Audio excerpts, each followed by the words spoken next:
విన్నాము.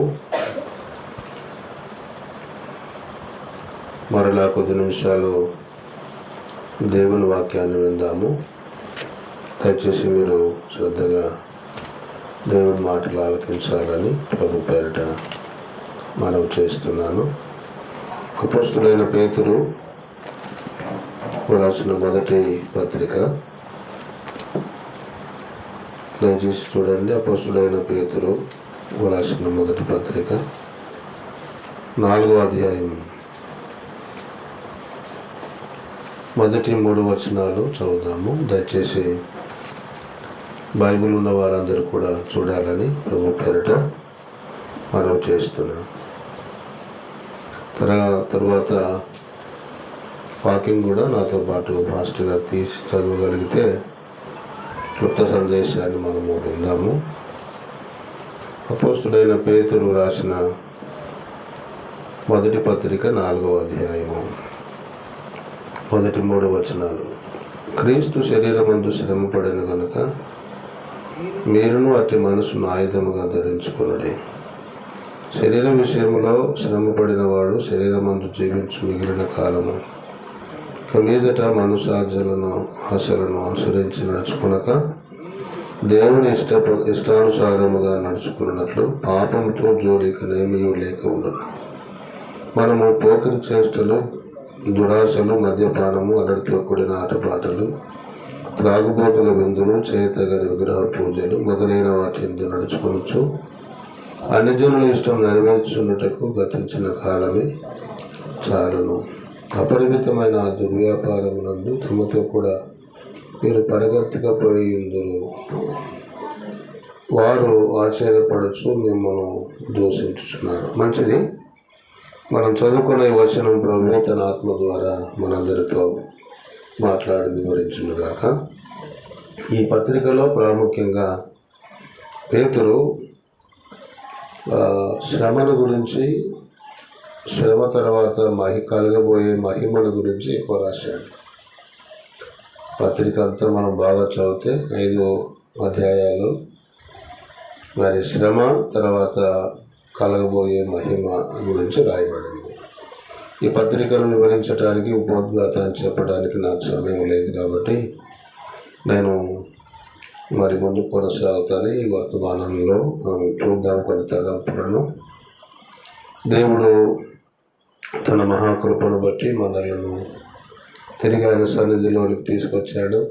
ఆయన ఆరాధించటానికి, ఆయన ఘనపరిచి మహింపరచడానికి దేవుడు మనల్ని తీసుకొచ్చాడు. ఆరాధనలో కృప చూపాడు. అందుని బట్టి ప్రభువును స్తుతిద్దాం. తిరిగి దేవుని వాక్యం చేత మనము పరిశీలన చేసుకొని మేలు పొంది బలపరచబడుతూ ఈ సంవత్సరానికి మరలా శక్తి పొందుతూ మనము దేవుని వాక్యానుసారమైన జీవితాలను కట్టుకోవడానికి మరి వాక్య సందేశాన్ని విందాము. ఇక్కడ మీరు గమనించినట్లయితే 2 పదాలు మనము గమనిస్తాము. ఒకటి 3వ వచనంలో మనము పోకిరి చేష్టలు, దురాశలు, మద్యపానము, అల్లరితో కూడిన ఆటపాటలు, త్రాగుబోతుల విందులు, చేయతగని విగ్రహ పూజలు మొదలైన వాటి ఎందు నడుచుకొనొచ్చు అన్ని జనుల ఇష్టము నెరవేర్చుటకు గతించిన కాలము చాలును అనే మాట ఉంది. ఈ పత్రికలో కాలము అనే పదాలు దాదాపు 9 సార్లు 10 సార్లు కనబడతాయి. మీరు పత్రిక అంతా చదివితే కాలము అనే మాట, ప్రతి మాట మనము స్టడీ చేస్తే చాలా బాగుంటుంది. కానీ మనం ఒక 2 మాటలు లేక 3 మాటలు ధ్యానం చేద్దాం. ఇక్కడ గతించిన కాలమే చాలును అని రాయబడింది. Wish you happy new year అని అంటాం మనం. న్యూ ఇయర్ కొత్త సంవత్సరము అని. కొత్త సంవత్సరం 1వ తారీఖేనా సంవత్సరం అంతనా అయ్యా? 1వ తారీఖేనా? మరి న్యూ ఇయర్ అంటే అర్థం, ఇయర్ అంటే ఏంది? ఇయర్ అంటే 1వ తారీఖేనా?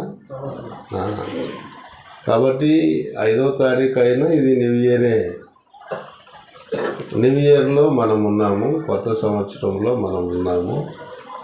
2025 5వ తారీఖులో మనం ఇప్పుడు చేరి ఉన్నాము.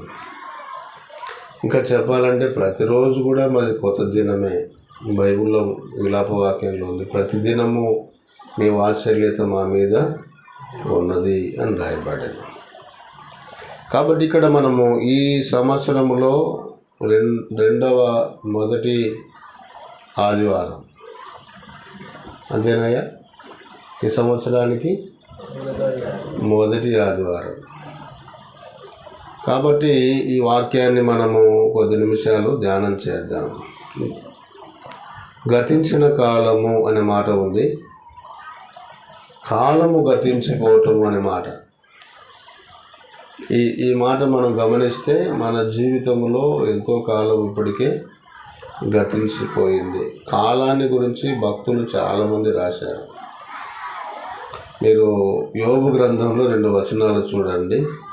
10వ అధ్యాయము, యోబు గ్రంథము 10వ అధ్యాయము 25వ వచనం, లేక 9వ అధ్యాయం 25వ వచనం.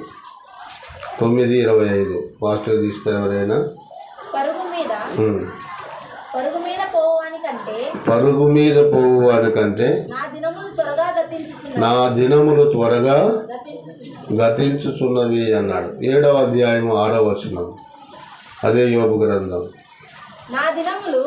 నేతగాని నాడి కంటెను వడిగా గతించుచున్నవి అన్నాడు.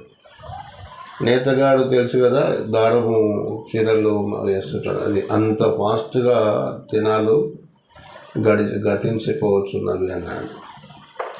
యెషయా గ్రంథము 40వ అధ్యాయము 15వ వచనం చూడండి. యెషయా గ్రంథము 40:15 త్వరగా తీయాలి. జలములు చేద నుండి జారు బిందువుల వంటివి, త్రాసు మీద ధూళి వంటి వారు. ఇక్కడ మనం గమనించినప్పుడు దినాలు త్రాసు మీద ధూళిలాగా, చేద నుండి జారుపడు బిందువులాగా మానవుని యొక్క దినాలు గడిచిపోతున్నాయని ఇక్కడ చెప్తాడు. జెఫన్యా గ్రంథము 2వ అధ్యాయం 1వ వచనంలో పుట్టు గాలికి ఎగిరిపోనట్లు నా దినములు గతించుతున్నవి అని చెప్తాడు. మోషే రాసిన కీర్తన 90:10వ వచనంలో అక్కడ ఏమని రాయబడిందంటే, మేము త్వరగా ఎగిరిపోదుము అనే మాట ఉంది. చదువుతారమ్మ మాట 90 కీర్తన 10వ వచనం. మా ఆయుష్ కాలము 70 సంవత్సరాలు, 80 సంవత్సరాలు అయినను వాటి వైభవము ఆయాసమే దుఃఖమే. అవి త్వరగా గతించున్నాడు. ఈ 80-70 సంవత్సరాలు కూడా ఎట్లా అంట, త్వరగా గతించును, మేము ఎగిరిపోదుము అని చెప్తాడు. ఆ 80-70 సంవత్సరాలు కూడా ఆయాసమే దుఃఖమే అని అంటాడు. ఫరో దగ్గర యాకోబు కూడా అదే అన్నాడు, నేను జీవించిన సంవత్సరములు కొంచెమే అని అంటాడు. అవి కూడా దుఃఖము ఆయాసమే అంటాడు. పితరులు జీవించినన్ని దినాలు నేను జీవించలేకపోయాను అని అంటాడు. కాబట్టి కాలము ఎంత త్వరగా గతించుతున్నదో మనం ఆలోచన చేయాలి. కాలము చాలా ఫాస్ట్గా గతించుతున్నది. అయితే మానవుని యొక్క ఆయుష్ కాలం కూడా త్వరగా దాటిపోతుంది. చూస్తూ ఉన్నట్టుగానే మన ఆయుష్ కాలము మన దగ్గర పడుతున్నట్టుగా ఉంది. 70 సంవత్సరాలు 80 సంవత్సరాలనే కాదు, కానీ బైబిల్లో ఒక మాట ఉంది. ప్రసంగి గ్రంథము చూడండి, ప్రసంగి గ్రంథము 11:10 వచనం. ఫాస్ట్గా తీయాలి. 11:10 త్వరగా చదవాలి. లేత వయస్సును నడి ప్రాయమును. లేత వయసు అంటే చిన్నపిల్లలు, అంటే 10 నుంచి 15-20 ఏళ్ళ వయసు పిల్లలు. లేత వయస్సును నడి ప్రాయం అంటే యవనస్తులు. వీరు కూడా ఏమవుతారంట, గతిస్తారు. ఎప్పుడు గతిస్తారో మనకు తెలీదు. మానవుని ఆయుష్కాలం మనకు తెలియదు. రేపైనను నేడైనను రేపైనను ఒకానొక పట్టణానికి వెళ్ళి వ్యాపారము చేసి సంపాదించుకొని వత్తమరండి అని చెప్పుకొని వారులారా, రేపేమి జరుగునో నీకు తెలియదు. మానవుని జీవితము మరి ఆవిరి లాంటిది, నీటి మీద బుడగ లాంటిది. అవి కూడా త్వరగా గతించిపోతున్నాయి అనే మాట రాయబడింది. ఇప్పటికే కాలము మరి గతించిపోయింది అనే మాట మనం చూస్తాం. అయితే ఇక్కడ మనము సందర్భాన్ని చూద్దాం. ఇక్కడ 4:3 వచనం, మనము పోకిరి చేష్టలు, దురాశలు, మద్యపానము, అల్లరితో కూడిన ఆటపాటలు, త్రాగుబోతుల విందులు, చేయతగని విగ్రహ పూజలు మొదలైన వాటి యందు నడుచుకొనుచు అన్ని జనుల ఇష్టం నెరవేర్చుచుండుటకు గతించిన కాలమే అంటే సందర్భాన్ని బట్టి ఆలోచన చేద్దాం. గత సంవత్సరమే చాలు, ఇంకా పోయిన సంవత్సరానికి అవి గతించిపోయినాయి. ఏంటివి? గతించిన కాలమే చాలు అంటే పోకిరి చేష్టలు, దురాశలు, మద్యపానము, అల్లరితో కూడిన ఆటపాటలు, త్రాగుబోతుల విందులు, చేతగని విగ్రహ పూజలు అని రాయబడింది. ఇవి అన్యజనుల ఇష్టము నెరవేర్చుచుండుటకు గతించిన కాలమే చాలును అని ఇక్కడ ఆయన చెప్తున్నట్టుగా, పేతురు రాస్తున్నట్టుగా మనం చూస్తాం. ఈ మనము పోకిరి చేష్టలు, దురాశలు, మద్యపానం, అల్లరితో కూడిన ఆటపాటలు వీటిని వివరించడానికి మనకు సమయం చాలదు. కానీ ఆటపాటలు, త్రాగుబోతుల విందులు, చేతగని విగ్రహ పూజలు, పోకిరి చేష్టలు, దురాశలు ఒకవేళ మన గత జీవితంలో గతించిన కాలంలో ఉంటే వాటిని ఇంకా చాలు అని చెప్తాడు. ఇవి అన్ని జనుల ఇష్టము నెరవేర్చుకునేవారు. మనమైతే అలాంటిది కాదు, మనం వాటిని విడిచిపెట్టాలని గతించిన కాలము చాలును అనే మాట ఇందులో రాయబడింది. అన్ని జనుల ఇష్టం నెరవేర్చుచుండుటకు అనే మాట మనము కాదు, కానీ దేవుని పిల్లలము కొత్తగా జీవించాలనే భావం. 2 కొరింథీ పత్రిక 5:17 ఏమనుందంటే, కాగా ఎవడైనను క్రీస్తు యేసునందు ఉన్న యెడల వాడు నూతన సృష్టి, పాతవి గతించెను. ఇక్కడ కూడా అన్ని జనుల ఇష్టం నెరవేర్చున్నట్టుకు గతించిన కాలమే చాలు. పోకిరి చేష్టలు కానీ, దురాశలు కానీ, మద్యపానం కానీ, అల్లరితో కూడిన ఆటపాటలు కానీ, చేతగని విగ్రహ పూజలు కానీ, వీటికి ఒక్కొక్క దానికి నేను రెఫరెన్స్లు కూడా చూపించగలను, కానీ సమయం లేదు. గతించిన కాలం చాలు, పాతవి గతించాలా, కొత్త జీవితానికి మనం నాంది పలకాలి.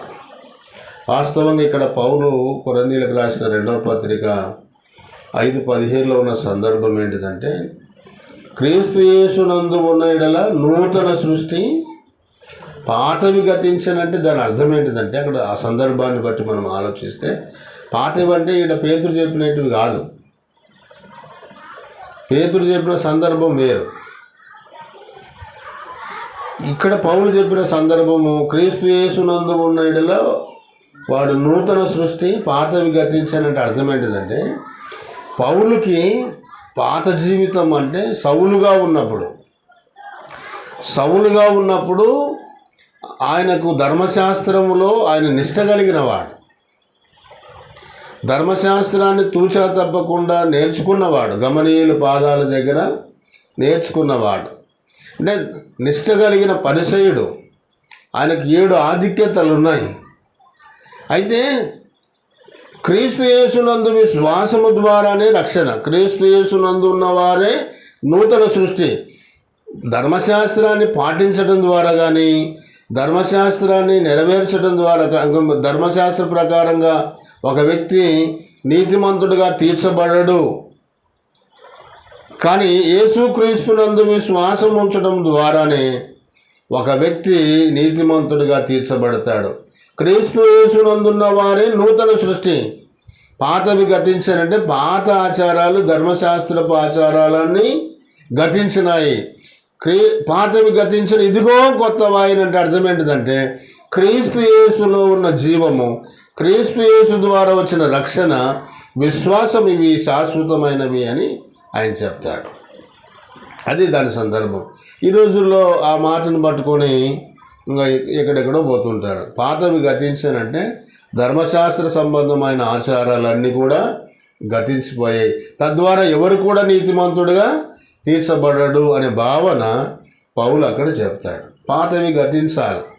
పేతురు చెప్పిన మాటలైతే మన అన్యజనులు నెరవేర్చే కార్యాలు, పోకిరి చేష్టలు, అల్లరితో కూడిన ఆటపాటలు. అంటే ఇప్పుడు ట్రెండ్ మారింది, ఆటపాటలు కాదు, డీజేలు పెట్టుకొని ఆడుతున్నారు. క్రైస్తవులు కూడా డీజేలు పెట్టినారు. ఆటపాటలు అంటే త్రాగుబోతుల విందులు. మన ఈ మధ్యకాలంలో ఒక పెళ్ళికి పోయినా నేను, రిసెప్షన్కి పోతే పెళ్ళి కుమార్తె తండ్రి చెప్తున్నాడు ఒక క్రైస్తవంతో, అన్నా అన్నా అన్నా ఉండు కొంచెం మన కోసం మందు తీసి పెట్టినాను, అయిపోయినాక తాగదామని అంటాడు. నేనెట్ట తాగుతా, నేను చచ్చిపోతాను ఆయన అంటాడు. లేదు ఇదే మనందరికీ తెచ్చిపెట్టిన ఒకసారి ఏమవుతుంది అని ఆయన అంటాడు. చూడండి, త్రాగుబోతుల విందులు, చేయతగని విగ్రహ పూజలు, ఇవన్నీ కూడా విగ్రహ పూజలు అంటే బొమ్మకు మొక్కడం అని కాదు దాని భావం. విగ్రహ పూజలు అని అంటే బైబిల్లో ఇప్పుడు మరి హెజ్కేల్ గ్రంథం 14వ అధ్యాయంలో ఉంది. విగ్రహాలు మనం హృదయంలోనే నిలుపుకున్నాము అంటాడు, బయట కనపడేటివి కాదు. దేవుని కంటే దేన్ని ఎక్కువగా మనం ప్రేమిస్తామో అదే ఒక విగ్రహము అన్నాడు. విగ్రహారాధనైన ధనాపేక్ష అంటాడు కొలస్సై పత్రిక 3:5లో. ధనాన్ని ప్రేమించినా, వ్యక్తులను ప్రేమించినా, ఇల్లును ప్రేమించినా, దేన్ని మనం ఎక్కువగా ప్రేమిస్తే అది ఒక విగ్రహం. కాబట్టి మనము వీటన్నిటినీ చేయుచుండుటకు గతించిన కాలమే చాలును అనే మాట బైబిల్లో తేటగా ఉంది. అపరిమితమైన ఆ దుర్వ్యాపారం అనుంది ఇక్కడ. పేతురు పత్రికలు ఏమన్నాడు? అపరిమితమైన ఆ దుర్వ్యాపారం. అంటే అన్యజనులు నెరవేర్చుండే ఈ పోకిరి ఇవన్నీ కూడా దుర్వ్యాపారం కింద, అపరిమితమైన ఆ దుర్వ్యాపారం అన్నాడు. తప్పిపోయిన కుమారుడు కూడా మీరు లూకాసు వార్త 15వ అధ్యాయంలో చూస్తే ఆయన కూడా దుర్వ్యాపారం వలన తన ఆస్తిని పాడు చేసెను అని రాయబడింది. ఆయన కూడా ఆస్తి తండ్రి దగ్గర తీసుకొని పోయి మరి దూరదేశానికి పోయి తన ఆస్తి అంతా దుర్వ్యాపారం వలన పాడు చేసి కరువు వచ్చినప్పుడు ఆ దేశంలో తిరిగి పందుల దగ్గరికి వచ్చి అక్కడ బుద్ధి వచ్చి తండ్రి దగ్గరికి వచ్చినట్లుగా మనం చూస్తాం. అక్కడ ఆయన మార్పు పొందినట్లుగా మనం చూస్తాం. కాబట్టి ఇక్కడ నేను జ్ఞాపకం చేసేది ఏంటిదంటే, దేవుడు గతించిన కాలము చాలు, నువ్వు చేసే పాపాలకు పులి స్టాప్ పెట్టు అని అంటాడు. నువ్వు తాగుతున్నావా, ఇంకా గతించిన కాలం చాలు, ఈ పూటకి నిన్నటికే అది అయిపోయింది, ఇంకా బంద్ చేసుకో అని దేవుడు హెచ్చరిస్తున్నాడు, లేకపోతే ఆజ్ఞాపిస్తున్నాడు అనుకోవాలి. మనం దేవుని ఆజ్ఞను మనం పాటిస్తే దీవించబడతాం. గతించిన కాలము చాలు అని దేవుడు చెప్పినప్పుడు దాన్ని మళ్ళీ మనం కంటిన్యూ చేసినామనుకోండి, దేవుని శాపం మన మీదకి వస్తుంది.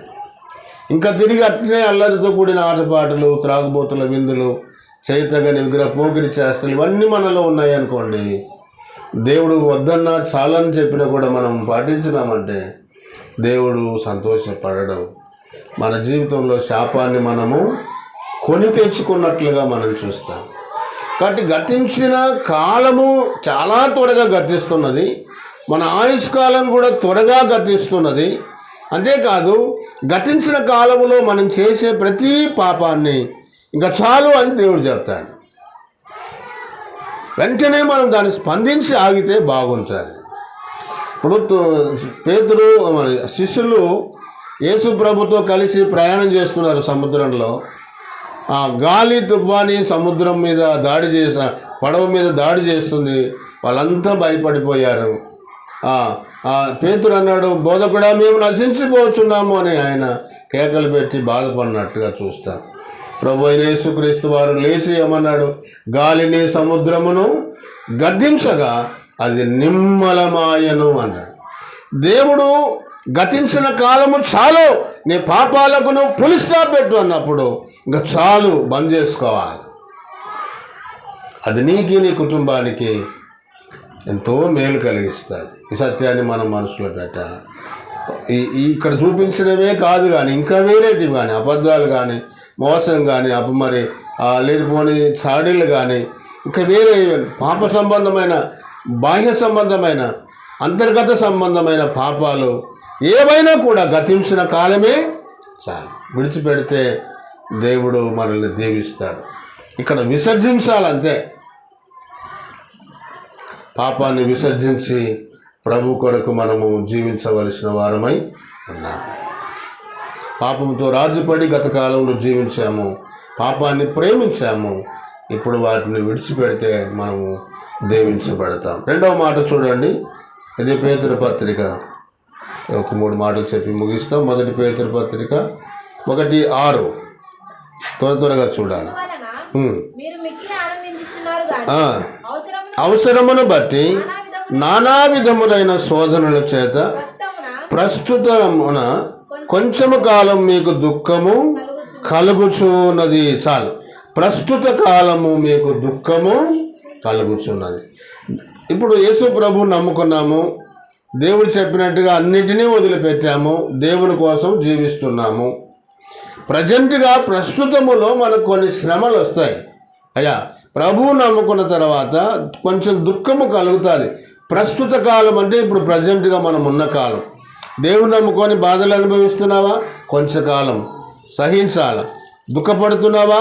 సహించాల. పేతురు పత్రికలో కొంచెంకాలం మీకు దుఃఖము అన్నమాట. దుఃఖం అనే మాట 2 సార్లు ఉంది ఈ పత్రికలో.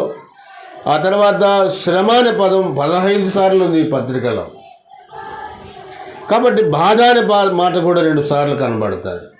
కాబట్టి ప్రస్తుత కాలమున మనము యేసు ప్రభు కొరకు నిందలు పడవచ్చు, యేసు ప్రభు కొరకు మరి బాధలు అనుభవించవచ్చు, రోగాలు అనుభవించవచ్చు. ఇవన్నీ కూడా కొంచెంకాలం, ప్రస్తుత కాలం కొంచెమే. మనము అనుభవించినట్లయితే, ప్రభు కొరకు జీవించినట్లయితే ప్రభు మనకు మరి ఆనందాన్ని కలగజేస్తాడు. ప్రస్తుత కాలము కొంచెము మీరు శ్రమ, దుఃఖము, బాధ అనుభవించితే తద్వారా తర్వాత ఏం కలుగుతుందో తెలుసా? అక్కడే రాయబడింది, మీరు చూడండి 9వ వచనములో ఏమనుందంటే,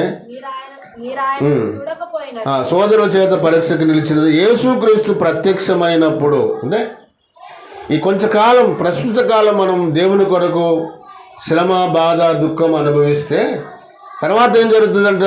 యేసుక్రీస్తు ప్రత్యక్షమైనప్పుడు మీకు మెప్పును, మహిమయు, ఘనతయు కలుగుటకు కారణమగును. ఖచ్చితంగా క్రైస్తవుడు శ్రమ అనుభవించాల్సిందే, దుఃఖం అనుభవించాల్సిందే, బాధలు అనుభవించాల్సిందే. అవి దేనికి? మన మేలు కొరకే. మన పరిశుద్ధతలో మనం నిలకడగా ఉండటానికే ఇవన్నీ. మనకు తెలుసు, చాలా ఉపమానాలు నేను చెప్పవచ్చు. బంగారుగా ఉంటే మనకేం ప్రయోజనం? నెక్లెస్ కావాలంటే దాన్ని కొలిమిలో కాలుస్తారు, కత్తరిస్తారు, రకరకాలుగా చేస్తారు కంసాలి వారు. తర్వాత మనకు ఒక నెక్లెస్. మనము దేవునిలో సంపూర్ణ పరిశుద్ధతలోనికి, పరిపూర్ణతలోనికి రావాలంటే మనల్ని దేవుడు కొంత శ్రమ గుండా మనల్ని తీసుకువెళ్తాడు. ప్రస్తుత కాలమున మనం ఒకవేళ నువ్వు దేవుని కొరకు కష్టం అనుభవిస్తున్నా, ఆర్థిక ఇబ్బందులు అనుభవిస్తున్నా, లేకపోతే 10 మంది నీ మీద చెడుగా చెప్పి భరిస్తున్నా, వీటన్నిటిని కూడా ప్రభు కొరకు ప్రస్తుత కాలం మనం సహించిన వారమైతే మనము దేవుని చేత ఆశీర్వదించబడతాం. యాకోబు పత్రికలో మీరు చూడండి 1వ అధ్యాయం 2వ వచనం ఫాస్ట్గా చూస్తే, మీ విశ్వాసమునకు కలుగు పరీక్ష ప్రస్తుత కాలమున ఓర్పును పుట్టించునని ఎరిగి పడినప్పుడు అది మహానందమని ఎంచుకోవాలంట. ప్రస్తుత కాలం మనము ఏది అనుభవించినా అది ఆనందం అని ఎంచుకోవాలంట. చూడండి మొదటి పేతురు పత్రిక 4:12 ఒక వచనం చూడండి.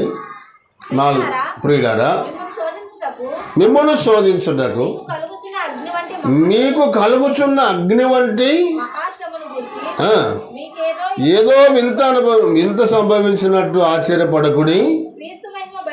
క్రీస్తు మహిమ బయలుపరచబోనప్పుడు ఆనందముతో అదనమాట. కాబట్టి ఒక దినాన మనకు ఆనందము, సంతోషము కలుగుతాయి. మత్తయి సువార్త 5:11 ఒక మాట ఉంది, నా నామము నిమిత్తం జనులు మిమ్మును నిందించి హింసించి మీ మీద చెడ్డగా అబద్ధాలు పలికినప్పుడు మీరు ధనిలో సంతోషించుడి, ఆనందించుడి అని రాయబడింది. అంటే ప్రభువు నమ్ముకున్న తర్వాత కొన్నిసార్లు మనం ఆయన నామమున నిందలు, అవమానాలు భరించాల్సింది వస్తుంది. అయినా ప్రస్తుత కాలం కొంచెంకాలం వీటిని అనుభవిస్తే మనము దేవుని దగ్గర సంతోషకరమైన జీవితాన్ని అనుభవించడానికి అవకాశం ఉంది. ప్రస్తుత కాలం అనే మాటలో ఇది ప్రజెంట్గా మనం జీవించే కాలం. కొన్నిసార్లు ప్రభు కొరకు వీటిని మనం భరించినట్లయితే దేవుడు మనల్ని ఆశీర్వదిస్తాడు. తర్వాత చూడండి, ఇంకొక మాట చెప్పి ముగిస్తాను. 4వ అధ్యాయం, అదే 1 పేతురు 4 మొదటి వచనం 2వ వచనం. క్రీస్తు శరీరమందు శ్రమపడెను గనుక మీరును అట్టి మనస్సును ఆయుధముగా ధరించుకొనుడి. శరీర విషయములలో శ్రమపడిన వారు శరీరమందు జీవించు మిగిలిన కాలము అని ఉంది. చూడండి, ఇక్కడ ఒక మంచి మాట రాయబడింది. మిగిలిన కాలము ఇక మీదట మనుజాసలను అనుసరించి నడుచుకొనక అని రాయబడింది. 1 గతించిన కాలము, 2 ప్రస్తుత కాలము, తర్వాత మిగిలిన కాలం, భవిష్యత్ కాలం. మిగిలిన కాలంలో ఎట్లా బతకాలంట? ఇక మీదట అంటే రాబో దినాల్లో మిగిలిన కాలం ఎంతో మనకు తెలియదు. ఆ మిగిలిన కాలములో ఏమన్నాడు? మనుషాసలను అనుసరించి నడుచుకొనక అని రాస్తాడు. ఇక్కడ మీరు బాగా గమనించాలి. మిగిలిన కాలము మనుషులు నడుచుకున్నట్టు, అంటే మనుషాసలు అంటే మనుషు శరీరానికి సంబంధమైన ఆశల కొరకు మనము జీవించక వాటిని విసర్జించి మనము దేవుని కొరకు జీవించాల్సిన అవసరం ఉంది అని ఇక్కడ రాయబడింది. మిగిలిన కాలము దేనికోసం జీవించాలని మనం తీర్మానం చేసుకోవాలంటే ప్రభువు కొరకు జీవించాలి. అది పౌలు ఒక మాట అన్నాడు, పేతురు ఫిలిప్పీ పత్రిక 1:21లో ఏమన్నాడు? బ్రతుకుట క్రీస్తే, చావైతే. మిగిలిన కాలము ఎంత అని మనం ఒకవేళ ప్రశ్నిస్తే బైబిల్ ఏముంటుందంటే కొంచెకాలము అంటుంది. మనము ఎంతకాలం బతుకుతామో మనకు తెలియదు. కాలం కూడా దగ్గర పడుతుందని మనకందరికీ తెలుసు. ప్రపంచ యుద్ధాలు ప్రారంభమైనాయి. ప్రభువు రాకడ చాలా సమీపంగా ఉంది. మన కాలం, మిగిలిన కాలం ఎంతకాలమో మనకు తెలియదు. కాబట్టి మనము మిగిలిన కాలము దేవుని కొరకు మనం జీవించాలి. ఇక్కడ ఏమన్నాడంటే మిగిలిన కాలము ఇక మీదట అనే మాట ఉంది. ఆ పాయింట్ మీరు పట్టుకోండి. ఇక మీదట చూడండి ఒక మాట, 2 కొరింథీ పత్రిక 5వ అధ్యాయం 14-15 వచనం. క్రీస్తు ప్రేమ మమ్మను బలవంతం చేయుచున్నది. ఎలాగనగా అందరి కొరకు ఒకడు మృతి పొందెను గనుక అందరూ మృతి పొందురనియు జీవించు వారి ఇక చూడండి, జీవించువారు ఇక మీదట తమ కొరకు కాక మనుషాసలను అనుసరించి నడుచుకొనక జీవించువారు ఇక మీదట తమ కొరకు కాక తమ నిమిత్తము మృతి పొంది తిరిగి లేచిన వాని కొరకే జీవించుటకు ఆయన అందరి కొరకు మృతి పొంది తిరిగి లేచాడు. ఎంత మంచి మాట రాయబడిందో చూడండి. జీవించు వారు ఇక మీదట తమ కొరకు కాక, ఇంకా మిగిలిన జీవితం ఇక మిగిలిన జీవితం అది సావైనా ఇంకేదైనా ప్రభు కొరకే జీవించడానికి మనము తీర్మానము చేసుకోవాలి. ప్రభు కొరకే మనం జీవించడానికి తీర్మానం చేసుకోవాలి. లోక సంబంధమైన వాటి కొరకు, మన శరీరానుసార సంబంధమైన ఆశలు నెరవేర్చుకున్నట్టుకు కాకుండా దేవుని చిత్తము నెరవేర్చడానికి, సంఘము కట్టబడడానికి, ఆత్మలు సంపాదించబడటానికి, పరిశుద్ధమైన జీవితాన్ని జీవించడానికి, నీ మూలముగా నీ ద్వారా ఒక వ్యక్తి రక్షణ పొందటానికి నువ్వు ఎన్ని రకాలుగా నీ ద్వారా దేవుడు కార్యాలు చేయగలుగుతాడు, అన్ని రకాలుగా దేవుని కొరకు నువ్వు బతకాలి. అది ఒకవేళ సాధ్యమైతే సువార్త చేయి, సాధ్యమైతే అందరి కొరకు ప్రార్థన చేయి, సాధ్యమైతే దేవుని కొరకు మరి నీ శరీరాన్ని సమర్పించు, సాధ్యమైతే కానుకలించి సువార్థికులను పంపించు. ఏదో ఒక రకంగా ఇక మీదట మిగిలిన కాలంలో మనం ప్రభువు కొరకు జీవించవలసిన వారమై ఉన్నాం. ఈ సత్యాన్ని మనము గమనించాల్సిన అవసరం ఎంతైనా ఉంది. ఒకవేళ ఈ సత్యం తెలిసి కూడా మనం ప్రభు కొరకు జీవించకుండా మనం ఒకవేళ లోకం కొరకు, పాపం కొరకు, శరీరం కొరకు మనం జీవించినట్లయితే ప్రభు దగ్గర మనం ఏం లెక్క చెప్తాం చెప్పండి? ప్రభు క్రీస్తు న్యాయపీఠం దగ్గరికి మనం వెళుతాం. మిగిలిన శేష జీవితంలో అక్కడ దేవుడు లెక్క అడుగుతాడు మనల్ని. అప్పుడు మనం ఏం చెప్తాం? దానికంటే ముందు ఒక మాట చూడండి. అదే పేతురు పత్రికలోనే దాని లెక్క అనే పదం వచ్చింది కాబట్టి ఆ పాయింట్ నేను చూపిస్తా. పేతురు పత్రికలోనే చూడండి, 1 పేతురు 3:17 చదువు, 4:17. తీర్పు దేవుని ఇంటి యొద్ద ఆరంభముకు కాలము వచ్చి ఉన్నది. అంటే తీర్పు కాలం ఉంది ఇక్కడ. ఏ కాలం ఇది? తీర్పు కాలం. ఒకవేళ నీవు మిగిలిన కాలం ప్రభు కొరకు జీవించకపోతే ఒక కాలం ఉంది. ఏ కాలం అది? తీర్పు తీర్చబోయే కాలం ఉంది. అక్కడ తప్పించుకోవడానికి వీలు లేదు. భూమి మీద జీవించిన మన జీవితము 2 కొరింథీ పత్రిక 5 మనము ఒక వచనం చూడవచ్చు, 10వ వచనంలో మనం భూమి మీద జీవించిన జీవితము అది మంచివైనను సరే చెడ్డవైనను సరే దేహముతో భూమి మీద మనం మిగిలిన జీవితం ఎలా జీవిస్తామో దాని ఫలం అనుభవించడానికి మనము తీర్పు దినమున ఎక్కడికి వెళ్తామంట? క్రీస్తు న్యాయపీఠము దగ్గరికి వెళ్తాం. మనకు తీర్పులు 2 ఉన్నాయి. ఒకటి ధవళ సింహాసనము దగ్గర ఒక తీర్పు ఉంది. అది ఎవరికి అంటే అన్యజనులకు. క్రీస్తు న్యాయపీఠము దగ్గర ఉండే తీర్పు విశ్వాసులకు. ఇప్పుడు మనము ప్రభువు నమ్ముకొని మిగిలిన శేష జీవితం మనుజాసలను అనుసరించి నడుచుకుంటే, శరీరానుసారంగా శరీరము కొరకు బ్రతికితే, పాపములో బ్రతికితే ఒక తీర్పు ఉంది. అదే క్రీస్తు న్యాయపీఠము దగ్గర. అవి మంచివైనను సరే చెడ్డవైనను సరే దానికి దేవుడు బహుమానాలు ఇస్తాడు మనల్ని చేసిన కార్యాలను బట్టి. కాబట్టి మిగిలిన శేష జీవితము తీర్పు ఉందన్న సత్యాన్ని మనసులో పెట్టుకొని మిగిలిన శేష జీవితం క్రీస్తు కొరకు, దేవుని కొరకు బ్రతుకుట క్రీస్తే అన్నట్టుగా మనకు ఇవ్వబడిన ఆ సమయాన్ని ప్రభువు కొరకు మనం ఉపయోగించుకోవడానికి, ఎక్కువగా ప్రార్థన చేయటానికి, ఎక్కువగా వాక్యం ధ్యానించడానికి, ఎక్కువగా వీలైనంత వరకు సువార్త పత్రికలు పంచడానికి, 4 మాటలు చెప్పడానికి, దేవునికి సేవకు ఇవ్వటానికి మనము మరి ముందుకు రావాలని ప్రభువు కోరుతున్నాడు. కాబట్టి మిగిలిన శేష జీవితం, మిగిలిన కాలం తీర్పు కాలం ఉందనే సత్యాన్ని ఎరిగి కొంచెంకాలమే మిగిలిన కాలం, అది కూడా ఎక్కువ కాదు. మనం ఆలోచన చేస్తే మన వయసును బట్టి చూస్తే, కాలాన్ని బట్టి చూస్తే, ప్రపంచ పరిస్థితులను బట్టి చూస్తే ఇంకా కాలము కొంచెమే. ఆ మాట కూడా పేతురులోనే ఉంది. చూడండి ఒక మాట, 5వ అధ్యాయము 10వ వచనం 3వ లైన్లో చూస్తే, సర్వకృపానియగు దేవుడు కొంచెంకాలము అన్నాడు. ఏమన్నాడు?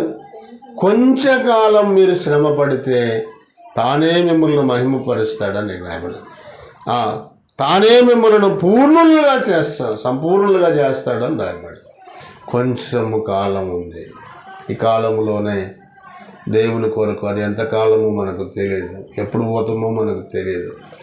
మిగిలిన కాలం ఎంతో దేవుడిచ్చిన ఆయుష్ కాలాన్ని మనం ఇప్పటికే చాలా కాలం పోగొట్టుకున్నాము. ఇంకా మిగిలిన కాలమైన దేవునికి సమర్పించుకోవాలి. రోమాపత్రిక 12వ అధ్యాయం 1వ వచనం ప్రకారంగా ఏమనుంది అక్కడ? పరిశుద్ధమును కాబట్టి పరిశుద్ధమును అనుకూలమునగు సంపూర్ణమగు దేవుని సంపూర్ణంగా మీ శరీరమును సజీవ యాగముగా దేవునికి సమర్పించాలి. మిగిలిన కాలం ప్రభువుకు సమర్పించుకొని ఈ సంవత్సరంలో కొత్త జీవితాన్ని, ఒక శ్రేష్టమైన ప్రభువును సంతోషపెట్టే జీవితాన్ని మనము జీవించాలని ప్రభువు హెచ్చరిస్తున్నాడు. దేవుడి మాటలు దీవించుగాక. ప్రార్థన చేద్దాం.